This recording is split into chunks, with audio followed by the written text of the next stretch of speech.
Hey guys, so today we're gonna be replacing the engine filter together with the cabin filter. So I decided to go with the K&N. Main reason for that is that's the same thing I went with my other car, the Corolla, and my wife's Corolla, and it's a good filter because I mean they say you do gain some horsepower. I don't know how much it is. I forgot about these things. Maybe 5 horsepower, I don't know, or less, I don't know. But the main thing for it is you don't have to clean it. I mean, okay, that's the purpose. You can clean it and you don't have to really replace it, so that's a good thing about it. People out here just drive crazy, man. Some lady just came flying through a corner and then gives you a mean mug. It's weird, but anyways, yes, so we better replace the filter, and yeah, stand by. It's very easy to replace it on this, just for the video on YouTube, and it should be all good. So the first thing you want to do obviously is pop the hood for the basic or the base GS300. It's right here. I know for some of the other GS's is right here. So yep, you pop the hood.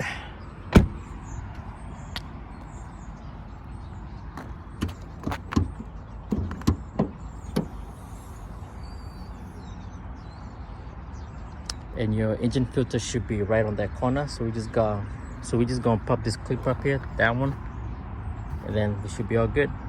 All right guys, so take out these clips. Like I said, I'm gonna just take this clip up here, and that clip up here though. Just to take it out, you need a flathead screwdriver. So you just pop it up there and then you pull that up. Same thing with up here, you put that in there and put it right up. I'm also gonna take this one out, so it's very easy. If you feel like you're gonna break it, you're really not gonna break it. As a matter of fact, like I just said, is putting the screwdriver up there, like I said, and put it right up. So that's what I did, guys. As you can see, I just took the cover off. It's on this side right now. Whoever had this car, they kept it clean. It's not really dirty. I am thinking of getting a straw bar though. Put it right there to the other side. Car handles pretty bad on corners, but yeah, man. So, but that's how it is. So just take this. You push this clip back here backwards, like that, and then you kind of wiggle it a little bit. I think there's another clip. Let me see. Might be another clip. Yes, there's another clip up here. So it's 1, 2, 3. So that's another clip right there. So do it right there, and then should come off.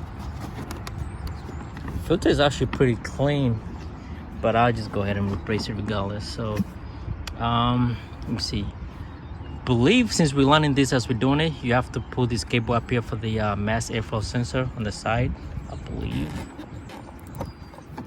That way you're able to wiggle it around. It's not friendly to come off. It's not the friendliest thing, but yeah. So yeah, what I'm gonna do is the way I'm showing you might not be the right way, but I don't want to take the mass airflow sensor or anything like that. So since I'm holding the phone with one hand, my next step will be taking this filter up with my hand and then putting the other filter in. So if you get that point, that's pretty much what I'm gonna do. So I'm gonna just swap it. Like I said, I haven't done this before though. I'm just showing you guys. You don't have to follow 100% what I'm doing, but if it works for you, great. But that's what I'll do. So I take this filter out here and then swap it with a new one.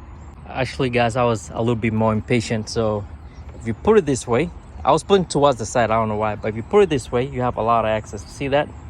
So you do have a lot of access. So yeah, so there's so the clips that holds is 1, 2, 3, 4 on the back, and that's it. So you just put it up this way. Then let me see if I can do it with one hand. So there you go. Because the old filter, right? It's not dirty like you see, but it's not that too bad. So I'm gonna go ahead and replace it with a new one. Stand by. So one thing I noticed, the stock filter is a lot thicker. As you can see, it's a lot thicker. The K&N filter is a lot slim. It's very slim, but it's the same shape.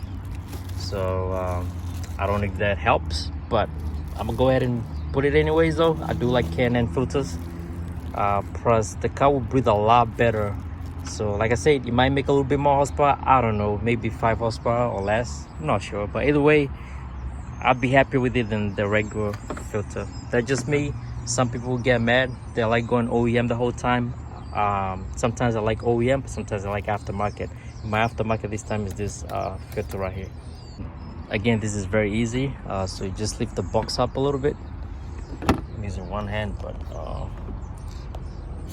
I should have cleaned that actually before putting. It's a little bit dusty in there, but I don't have an air hose, so yeah, it's pretty nasty in there though. I'll clean up next time. But anyways, just go ahead and put the new one in,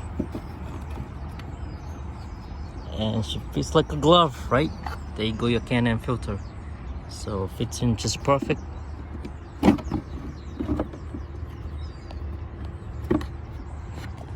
All right, folks, the Can-Am filter is in right now. So the only thing I'll do now is put the clips back in. That way they latch in and lock it in place. I like to go all the way around, so I'm gonna do this back one right here. Sorry for my crappy video though. I don't have a person helping me take the video, so that's why. But anyways, you get the concept, right? You put the clips back in, and that's really it. So I'll see how the Can-Am filter does, see if there's any difference at all. But I do like the shape of the stock filter, so I'm not going to throw these away. I may put it back, we'll see. It all depends on how I think of the Can-Am filter. Worst case scenario, I just buy a brand new one that's OEM if I don't like the Can-Am filter. But I'm not going to throw this one yet. Yeah, I'm not big in stickers, but the Can-Am filter came with a sticker, so I just put one up here. I could have put it underneath where the box is, but no one will ever see it with this cover on. So, but I also put that sticker there, you know, for whoever is doing, if I don't keep this car forever, whoever gets it, they can know that, you know, they just have to wash the strainer, or the filter. They don't have to throw it away. So yeah, man. So other than that, so far so good. I try to keep the engine bay as clean as I can. That's just me. I just feel like it's better when it's clean, you know. Again, that's just me. All right, guys, thanks for watching the video. Like I said, you've also seen how I replace the cabin filter. It's very easy to do it, like you just seen. So if you find this video helpful, please give me a like. If you need to share with someone that has the same vehicle that needs to replace it, just share with them. But thanks again. You guys have a good one. Thank you. Bye.